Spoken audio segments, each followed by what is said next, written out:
Australia is something we can never take for granted. And I'm not talking about Uluru or the Great Barrier Reef or the Opera House or the great wildernesses that are across our country. I'm talking about us. I'm talking about our federation. I'm talking about who we are as a nation. And in every generation, we must continue to define who we are, how we make Australia work, what we hope to achieve, how we protect it, how we make it stronger. And our federation, some almost 120 years later, remains a happy work in progress. Sometimes it doesn't feel that happy, but I tell you, the goal is one that I think all Australians would share. And that's what brings a smile to our face when we think of Australia. Not just the place, as wonderful it is, but how we make Australia work.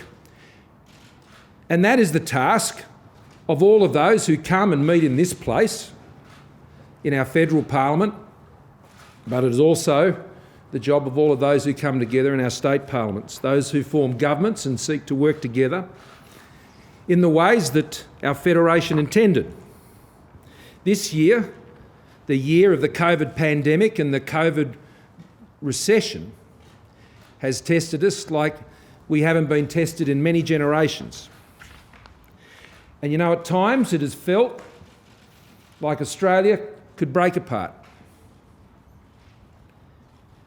But it's at those same times I have been encouraged by that all of us have understood just how important Australia is.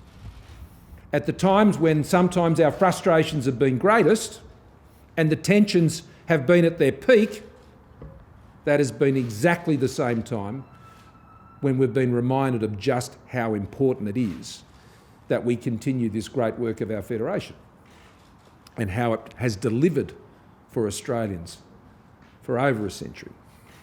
The National Cabinet began from a realisation that if we each went and tried to go our own way, that in the face of something at the time we could barely imagine, that we wouldn't prevail and that we would fall short.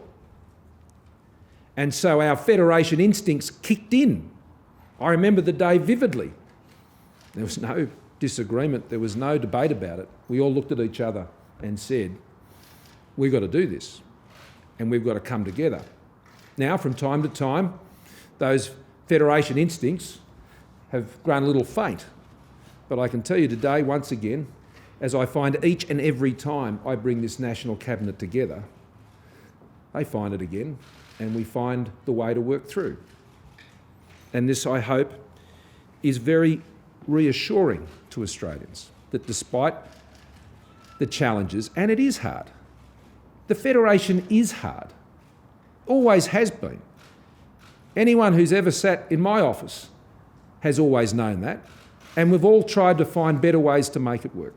And so we remain committed to that. And as we reflected today on what has been achieved since that day in March, and as we reflected on the devastating news of the national accounts this week, and we saw and reflected on the health outcomes that we've been able to achieve over these many months, I can only nominate to you, quite honestly, Taiwan and South Korea, who could claim to have had a better combined outcome on the economy and on health than Australia. There may be others, and I'm sure some will nominate. But what I can tell you is that the approach we've taken as a National Cabinet to focus on the health of the nation and its economic well-being, and to see these as twin tasks, has meant that Australia has done extraordinarily well. That's not to say there has not been pain or suffering or hurt or disappointment or frustration. We've had all of that and more, and there's more to come. But I'd rather be in Australia than anywhere else. And that's the same view of all of my colleagues who sit around that National Cabinet table, indeed my own federal Cabinet table. And we want to make sure that that continues to be the case. And that's what we've done again today. So today we made a number of agreements. The first one, I think, was to acknowledge that how the National Cabinet worked also needed to evolve. One of the reasons COAG and its predecessors never worked was there was the unrealistic and frankly not very practical expectation that it could only ever operate on complete 100% consensus. That sets the Federation up to fail. Australia is too diverse a place. The challenges are too disparate to think that on every single issue, every state and territory is going to come to exactly the same point. That is not a realistic expectation. And as we've gone through the COVID pandemic, whereas back in March, as we look forward, we all had a similar risk outlook as to what might happen, so we moved quickly to put in place the PPE capabilities and stockpiles and to get the respirators and build up our ICU capacity and get the testing equipment in and have those arrangements put in place so we could build our defences. Now, almost 6 months later, all the states and territories sit in a different position and they're coming from a different point of risk. And so it is not surprising that they all have different outlooks about what their challenges are right now and what they might be in the months ahead. So we've decided that this notion of 100% absolute consensus on any issue is not a way that the National Cabinet can indeed work. And so what we will do is we will set out areas where we can come together and get as many states and territories as possible to come around that agreement. Not everyone has to get on the bus for the bus to leave the station, but it is important the bus leaves the station, and we all agree on that. We all agree on that. Even when on occasion some might not want to get on, they know we need to keep moving forward. And that is supported, and that's what we agreed to do today. And I think that is a change in the way our federation works. So we agreed today, 7 out of 8 states and territories. We agreed that before you know what you're going to do, you've got to agree about where you want to get to. And we agreed today with the objective that was set out in the May plan to be at the end of that Step 3 process, which we will seek to ensure is even better defined. We said before we wanted to get there in July, and the virus prevented us from achieving that. 7 out of 8 states and territories want us to get back to that position in December of this year. And I thank them for that commitment. And that having that ambition is not enough, and that aspiration, that we will now fashion a revised plan, just like I outlined the last one, to get us there over these months that are ahead. And the componentry of that plan, there's things that need to go into it, not its final form, but the key areas of actions that need to take place. They will be brought up through both the AHPPC, the medical expert panel on the health measures that are necessary, and what's called the National Coordinating Mechanism, which is on the economic side of the things that need to be achieved. What's different about this plan from the last one is it just isn't about how many people you can have in a cafe, as important as that is. It's about how the testing regimes have to work, the availability of passenger manifests for people moving around the country, the sort of surveillance testing arrangements, which can be, frankly, through the testing of sewage, or more broadly, the specific testing arrangements and the sort of ratios you need to hit to ensure that you can have a confidence about the level of outbreak if it were occurred in any place. In all of these areas, there's a necessity to put the protections in place so as we open up, that we can be confident and states can look at each other and be more confident about how people can move between the various jurisdictions. It means that we need to have a good understanding and an open data room between states and territories to know what the incidence of outbreaks are or case numbers are and the source of those things, so states can make decisions in confidence as part of a plan. We agreed that moving to the hotspot model as a concept is what must be in that plan. This precise definition of that hotspot, well, the national definition, which the Acting Chief Medical Officer, Professor Kelly, has provided, is a good starting point, but it's not the final point. And there'll be further discussion on how that can be more specifically defined. And this will take some time to get that right. But the idea of ultimately moving beyond a situation where you have hard borders, but you move to a situation where you can have a workable hotspot concept, then that is something we are going to give it our best possible go to define and to make work. States, of course, will reserve ultimately the decisions they take, but all of those who have committed to this path have agreed that we should work hard to get that in its best possible form. The protections, the response capabilities, all of which forms the plan. State bilateral and multilateral arrangements will also form part of this plan.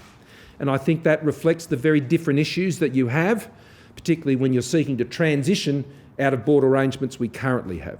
As you know, the New South Wales and Victorian premiers are very keen to get their border down as soon as it's safe to do so. And so bilateral arrangements, which would become a trilateral arrangement, and I welcome the participation of South Australia in joining in that same way to ensure that those issues around the Victorian border with their neighbouring states in New South Wales and South Australia will join that process with New South Wales and Victoria, which the Commonwealth is also a part of. But whatever that bilateral or multilateral arrangement might be to deal with specific issues in different parts of the country, that forms part of the plan. Tasmania, I note, in particular, already has a goal of having its border down in December as well. And I welcome their commitment to that, as I do all the states and territories who've committed to this today. Now, Western Australia has set out some very specific circumstances in their state as to why they won't be joining that aspiration at this time. That said, they wish us well, and they will participate in that process where they've got things they believe that they can offer, and I believe there are many things they can offer in that process. So they are not standing completely separate for that process. They will continue to work with us. But for them, they have got their path set, and we respect that. Western Australia has a very different border and a very different economy than most of the other states and territories where these decisions have been made. There are not large border towns. In fact, to the best of my knowledge, there are virtually none along the Western Australian border. Their economy is of a much greater scale than the South Australian and the Tasmanian economies. So they will watch carefully, they will look on, and the thing about our new way of working in National Cabinet is the door always remains open, and they are always able to join us at a subsequent time. But this, I believe, will give us a more sustainable way forward, because it's not just about now till December. In the absence of a vaccine, we may have to live this way for years, and we need it to be as sustainable and workable for as long as possible. And so I need to encourage everyone that we need to look just beyond, not just the now. No one's asking anyone to take anyone's borders down now. No one's asking that.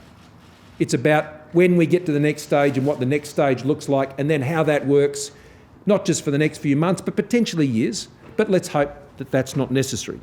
The second thing that was agreed was the agricultural code has been adopted by 5 out of the 8 states and territories. Those who didn't join were Queensland, Western Australia and Tasmania, but they will look on again to see how that process works, and particularly South Australia, New South Wales and Victoria will bring it immediately. And I think the Premier of Victoria may have indicated this in his press conference. They will begin immediately to put that prescriptive code in place to facilitate greater engagement of agricultural workers and other important workers in the agricultural sector, so as to not to dislocate what is occurring in the ag sector between those 3 states and territories. And again, I thank them for their support. On international arrivals, it was agreed that we needed to further boost the capacity for inbound arrivals into Australia, particularly for those Australians seeking to come home. We noted that New South Wales has been doing all the heavy lifting on this, and they really are at their capacity for the time being. And so, as I discussed with Cabinet during the course of this week, the Transport Minister will be working with others to see if we can get flights that currently all seek to come to Sydney, to see if we're in a position to try and get them to going into other ports, whether that be in Perth, in Adelaide, in Darwin, the ACT, or elsewhere, even Tasmania. Premier Gutman was keen to be part of this if that's possible. We want to get more Australians home. And we need to do that safely as well and not compromise the quarantine arrangements we have here as well. Almost 4,000 Australians are coming home every week, but we know there are many more who are trying to get home, and further support has been provided to DFAT to assist those Australians, particularly in hardship overseas. As part of that approach, I spoke to Prime Minister Ardern this morning, and what I advised her was that Australia will be looking to apply the same hotspot approach to New Zealand. So that means when we're in a position to do so, and when the Acting Chief Medical Officer has come to a set of arrangements with New Zealand, then we would be able to have New Zealanders come to Australia. That doesn't mean Australians can go to New Zealand. That's a matter for Prime Minister Ardern. But if there's no COVID in Christchurch and there's no COVID in Queensland, then there's no reason both of them can't come to Sydney. And that will mean, I think, an important boost for our tourist economy, whether it's in New South Wales or anywhere else. And so Prime Minister Ardern was very happy to have further discussions on that, but ultimately that's a decision for our border and people coming into Australia. But we would just need to ensure that the arrangements in place of identifying hotspots and things of that nature were well understood and were practical. The Treasurers, through the Treasurers Subcommittee of National Cabinet, recommended today some great work that Treasurer Frydenberg and his counterparts had been working on. We have now reduced 82 existing agreements between all the states and territories to 5 core agreements. I never thought I would ever say that. There's still a lot of work to do then on consolidating the content of those agreements, but that was adopted by National Cabinet. We also agreed to the tasking of the National Cabinet Subcommittee on Energy. That will task them with some short and medium-term priorities, and that is include the resetting of the gas market. We received, importantly, a briefing today from the Bureau of Meteorology, a briefing that I've received along with other senior Cabinet ministers regarding the upcoming summer season. And we agreed that the Emergency Management Australia would be immediately tasked to convene with the states and territories to ensure there was a seamless operational arrangement between states and territories that was COVID safe. That would mean, given the prospect of bushfires, whether in particular in Northern Australia and southwest Western Australia, or indeed cyclones and floods in other places, that the movement of emergency service workers, bushfire firefighters and Defence Force personnel could be done as quickly as possible. We obviously don't want firefighters doing 2 weeks in hotel quarantine when there's a fire burning in southwestern Australia. We need these arrangements to work first time, and so the Emergency Management Australia has been tasked with that. And we also noted again our benchmark report that is provided on the social impacts of what is occurring with COVID-19, the very real stresses that are on mental health, and we affirmed again our support to putting in place all the mental health supports we can and domestic violence supports to ensure that those issues are addressed as best as we all can, working together. Now, I'm sorry that was a very long introduction. It was a long meeting, but as I said, it was a day again where National Cabinet understood just how important Australia was, and we found our way through again, and I thank them for their cooperation and their commitment to what we're seeking to do. Professor Kelly. Thank you, PM. So today, as the PM has said, we had a lot of discussion about COVID-19 here in Australia, and so just the outlook at the moment, the numbers of cases, 26,000, just over 26,000 cases now, 737 deaths, sadly. Putting that in a global context, we've reached a milestone overnight of 26 million cases, so 1/1000th of that is here in Australia. So we have our issues. We've had our outbreak, particularly in Victoria, over the past few weeks. But again, very good news in comparing last week with this week on a 7-day average. We've halved the number of cases in Victoria. That's been that sort of trend for the past few weeks, and so good news there. Also, the numbers of cases are contracting into Melbourne and into the hotspots that were originally identified there several weeks ago. Today, we have less than 100 new cases in Australia, and 6 out of 8 jurisdictions have no cases at all. So Victoria and New South Wales are there. Queensland on alert, as we've seen in the last few weeks in terms of cases, but no new cases today. That's all very good news. 67,000 tests yesterday, so that's continuing. But that's something to think about. What the PM has mentioned about the different experiences we're having right now in Australia in relation to this pandemic. So in some states they haven't had cases for many weeks.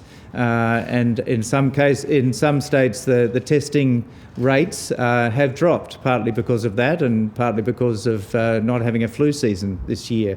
But still, we need to remain vigilant, even in places where there are no cases and have been no cases for some time. We've seen the New Zealand experience in relation to that. So even after 100 days, you can get cases. Similarly, in Thailand overnight, that was also reported. First cases for several months. So we need to remain vigilant. It's the reason why we have this proposed hotspots definition, and there are three potential uses for that. Where there is an in-principle agreement that we will have a hotspot discussion in 7 out of 8 jurisdictions. That's been agreed. More than that, and I can report from the Australian Health Protection Committee yesterday, 8 out of 8 jurisdictions agreed that hotspots to be used by the Commonwealth in relation to what we may offer in support to various states that are experiencing hotspots. That was agreed by all of the Chief Health Officers and myself. But of course, hotspots also guide what happens locally in states, and that's absolutely their prerogative to work with that. And indeed, what happens in terms of border restrictions. And as the PM's mentioned, that's a commitment that we've had to go forward and to look in more detail in that. The transparency of data across borders is absolutely crucial to that, as well as the clarity of what is being done and why, as well as, of course, the public health readiness if there was an outbreak to occur, particularly in places where there hasn't been a case for some time. We have to be absolutely ready and be committed to do that if it occurs. So I'll leave it there, PM. Thank you. Mark. An observation of the question.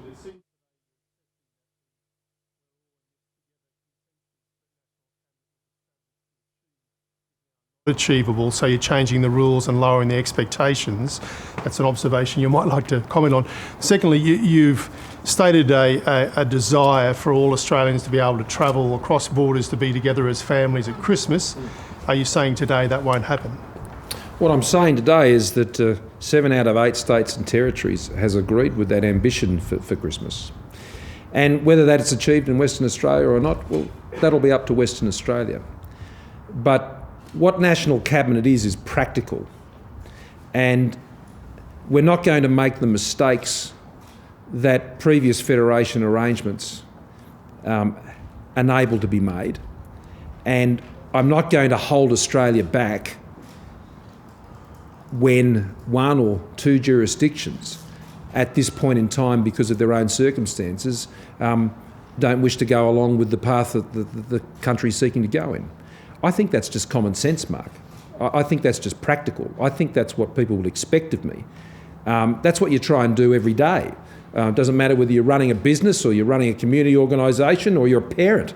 You try and get all the kids in the car. You try and do everybody the same place at the same time.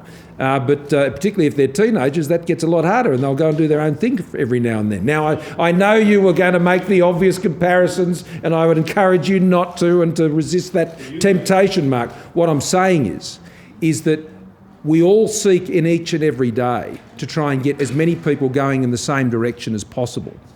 And what we have achieved, I think, today is a common sense set of rules as to how we can take the Federation forward.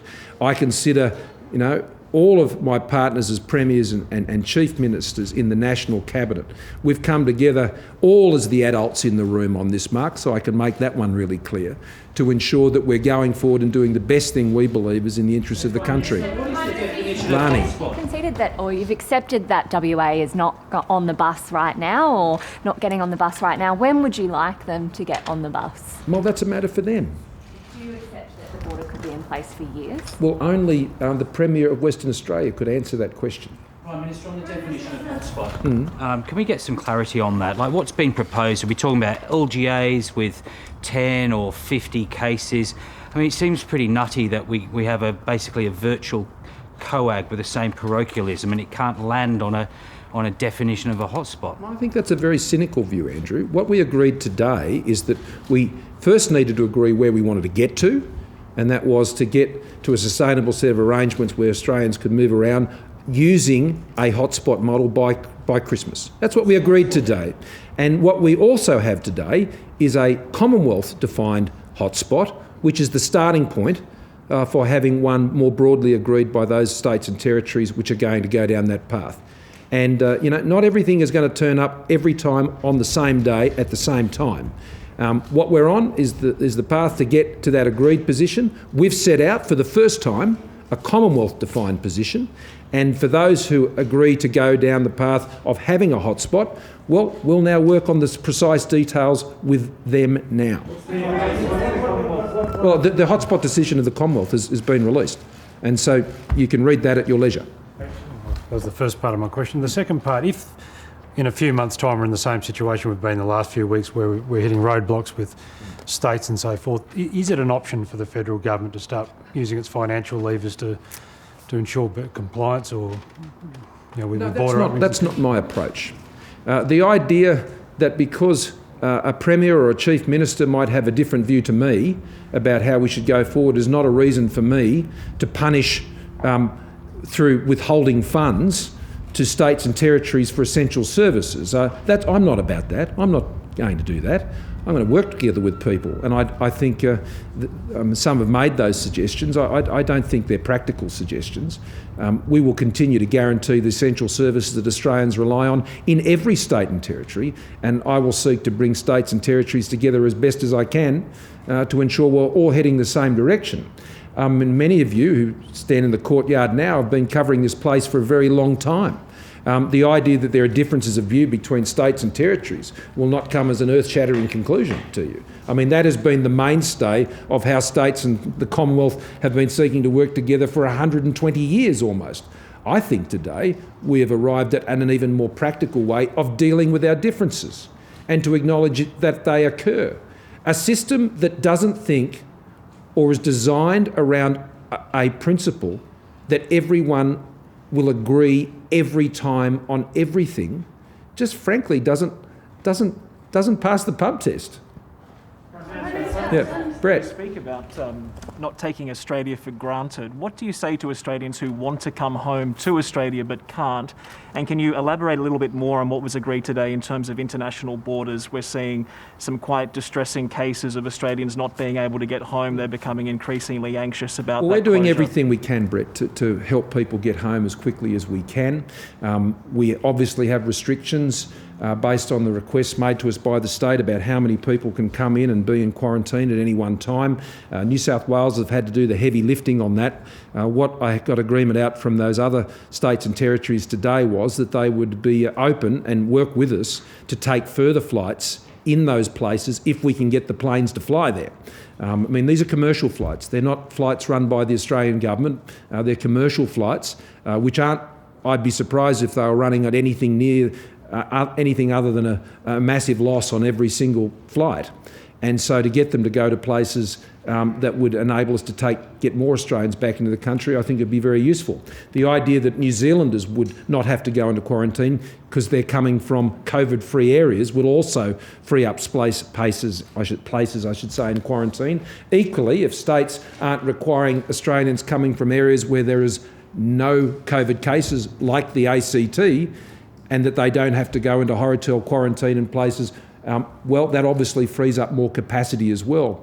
And so I think the agreements we've made today to go down a hotspot path as a concept, I think will also free up some of that movement. As I said, we've given additional resources and support to DFAT to assist people in hardship, and our consular officers are doing everything they can to support people in those arrangements. But ultimately it means we need to have more arrivals coming back into Australia, and for that to happen then we have to have confidence that the quarantine arrangements will be able to withstand that. Otherwise we open the country up to a different kind of risk.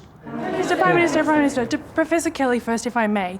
You have 30 years' experience as an epidemiologist. What, in your medical opinion, is the reason for a farmer in New South Wales not being able to go over the border into Queensland where there's no COVID and harvest a crop? And if I may, PM, if premiers are telling you that they don't agree with the man to your right and all the experience that the committee he heads brings, will you demand that the premiers present their own medical advice and show Australians that they are being led by the health advice and not by politics?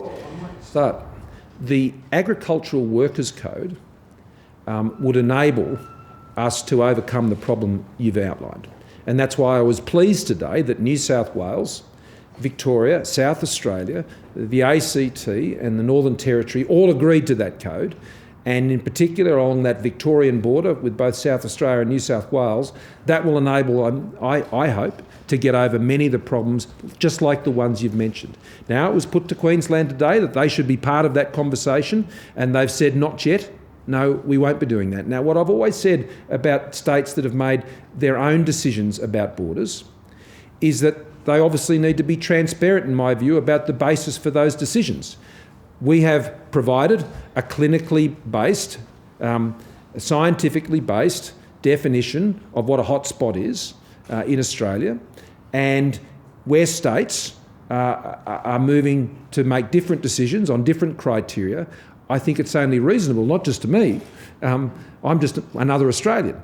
It's important, I think, more broadly, that people understand why they would be taking a different assessment and what medical advice that was based on. I've said that consistently for months.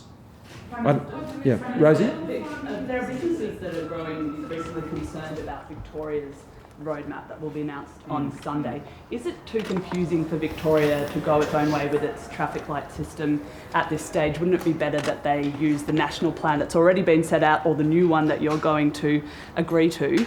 And just on the New Zealand travel bubble, are you suggesting that that would likely or could be in place by Christmas if we've got Australians travelling around the country based on hotspots? We can also have New Zealanders coming in not from hotspots. First of all, I mean, Premier Andrews will outline his plan, I understand, on Sunday. That will be his plan, Victorian government's plan.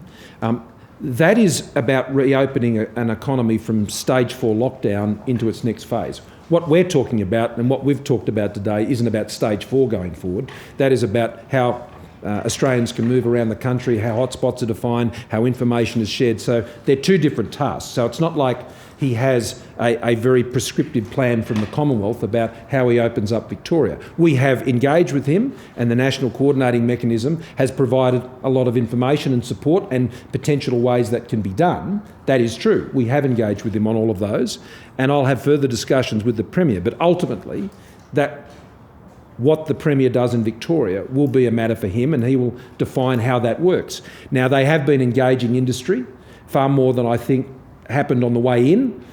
For the way out, I welcome that. I know there's been a lot of feedback and issues raised with that system. I'm aware of elements of it, but I'm not aware. I haven't seen the full package myself. I'm sure that is still being worked on by the Victorian government.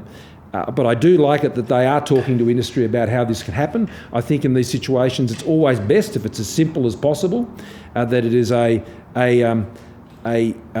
negative list-based approach. What I mean by that is it's always talked about a blacklist and a whitelist, but what that means is that you have a number of things you can't do rather than specifying the things you can and leaving the rest in a rather ambiguous state. That was a principle that we used in the early phases of the pandemic when we said what you couldn't do, and therefore if that wasn't one of those things, then you could do everything else. We've always found that to be a more simple and clear approach and avoids any ambiguity.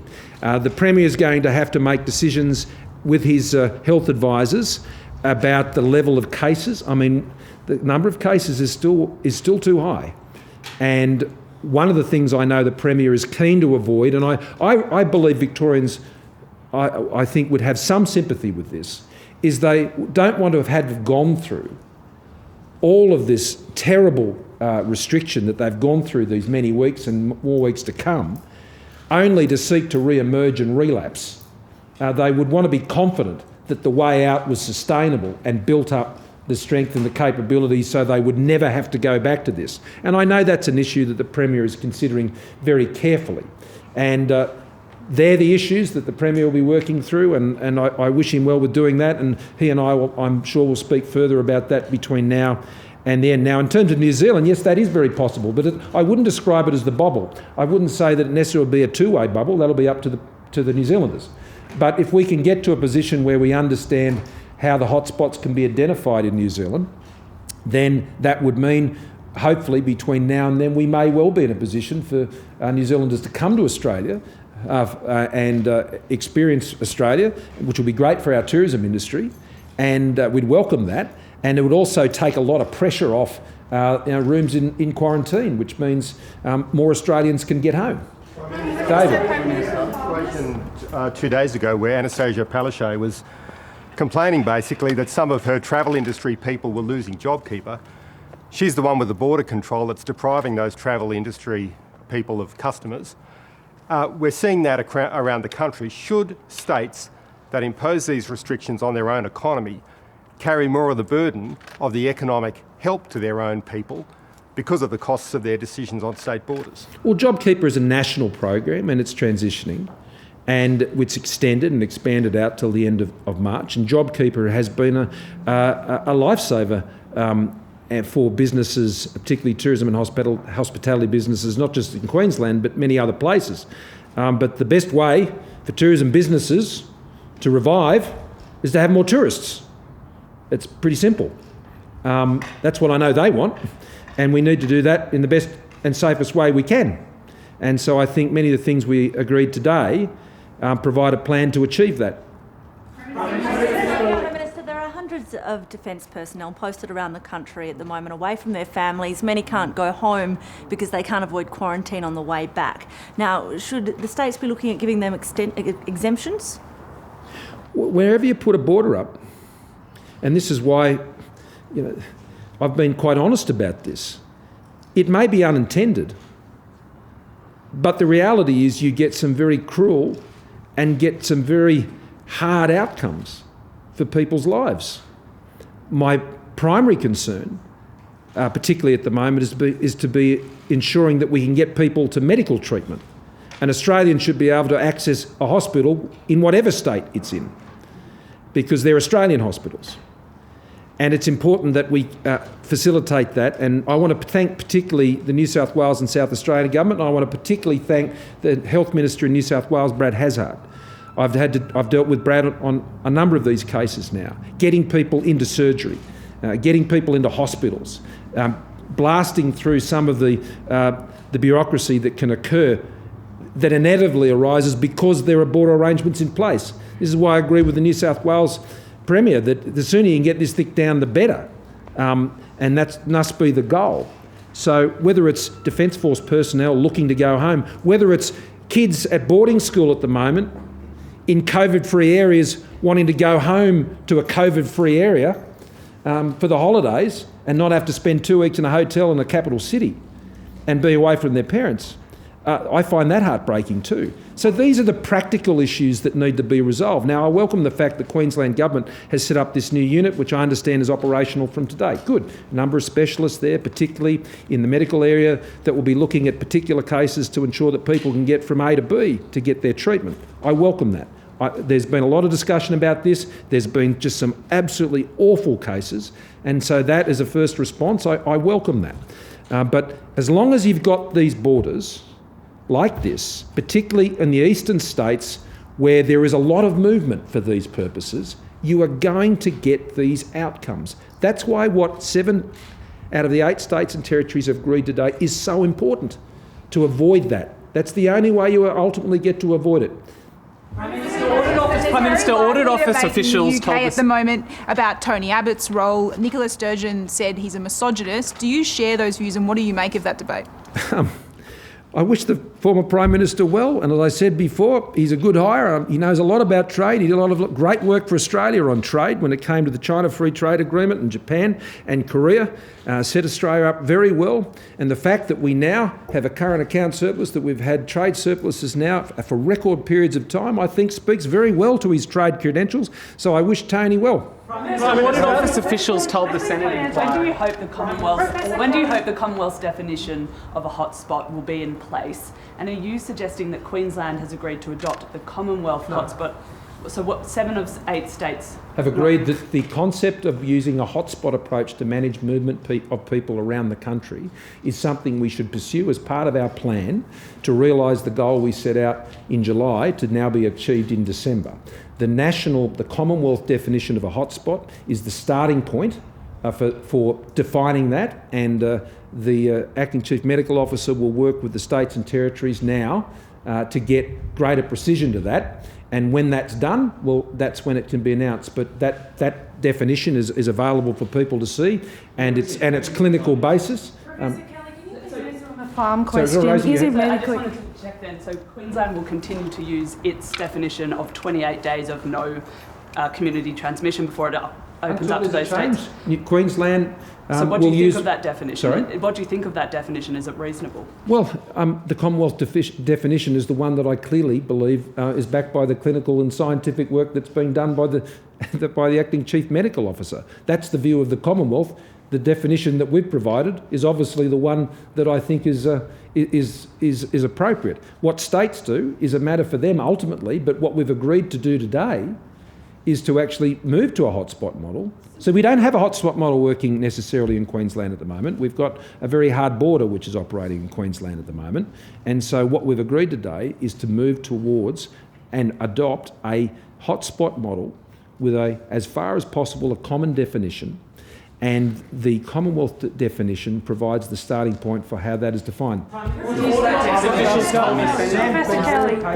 Just a question on tax, and then I think Claire's got to follow up on farmers in Queensland. There's obviously a discussion at the moment about bringing forward the Stage 2 tax cuts, but of course under the Stage 3 tax cuts, high income earners such as yourself will get $11,000 a year tax cut, while low income people get about $255 a year. Now, as part of those discussions to bring forward the Stage 2 tax cuts, do you think you should give up some of that tax cut? And if not, why should someone such as yourself get $11,000 in tax cuts while low income and part-time workers get $255 a year under those changes? You've made a range of speculative... No, I understand what the current legislated program is, and that is the legislated program, and any changes we might make to that will be announced in the budget. And that's in October. Claire? Professor Kelly, in your medical opinion, is it safe for a farmer in New South Wales to go over to the border and work in Queensland? Is it okay? So, as several questions have come to this already, and the Prime Minister's answered them really, we've got a start of a hotspot definition. So that is what we're working on, so we can get that absolute clarity about these sort of particular matters. At this point, Queensland's made their decision about how they look at risk in terms of people coming across the border, and that's their decision to make. And we'll continue to work on that. Whether border restrictions are eased or not. So before you shout over the top of him, you might let him finish his answer, Professor Kelly. Thank you, Prime Minister. We need to look forward. We look forward to this day when there can be transparency about these things and a risk-based approach to what should happen. And part of that is the hotspot definition, but part of that is also an understanding across borders that we can absolutely be sure of the information that is held on one side of the border and can be shared with the other. That is absolutely crucial. Prime Minister, Audit Office officials told the Senate inquiry on Wednesday that Bridget McKenzie, senior advisor... Prime Minister, this was a year that started with bushfires, now a deadly pandemic. You've been briefed on... This was a year that started with bushfires, a deadly pandemic, and now you're being briefed on La Nina. What is the Australian plan for dealing with those weather events, and how much more can Australians take? Well, this is why Emergency Management Australia is pulling all the states and territories together. They have quite detailed plans, as do the states and territories. And the La Nina event will see a much greater rainfall over the summer period, and that will put a lot of stress, particularly as the soil moisture increases, then that obviously creates the risk of flooding across southeastern Australia and into northern eastern Australia, the risk of cyclones also. But what we also learnt today was that the bushfire risk in southwest Western Australia and in northern Australia is also related to these events. Now, for things like cyclones and floods, most of that response, if not all, is largely contained within those states and territories, and they are well equipped to deal with those issues, and they have the resources, and they are the first responders both for dealing with those events and the immediate recovery and aftermath of those events. We have the DRFA arrangements for emergency support and so on, and that will be rolled out as it always is. But they are making their own plans and already have those in place to ensure that they can respond to those quite specific events. Now, one of the challenges going into this season is ensuring that they have COVID-safe emergency response measures.